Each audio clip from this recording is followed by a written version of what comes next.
When we got the call that my mom was going to be receiving the MAKANOE award at the prestigious Prince Hula Festival, we were truly honored as a family to know that this award was going to be presented to her, and she would be honored for the many years that she has participated and lent her expertise to this wonderful festival.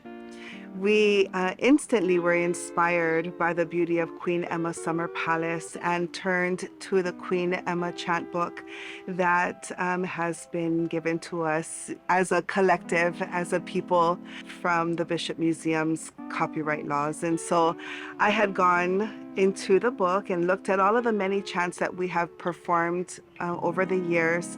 But my mom opened the page to the first chant, and she said, "This is the one that we should do, Akahi Ho'iawa Ike, from the first time that I have seen." And in that moment, we both read it and said, okay, this is what we're going to present.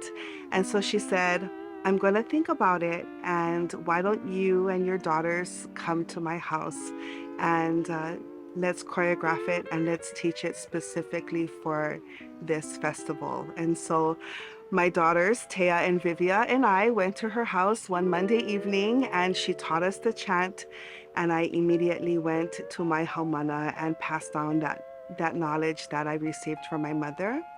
And so it was natural. It was natural for us to be inspired by this beautiful place, for us to remember the Queen and all that she has done for our people and honor her in her home.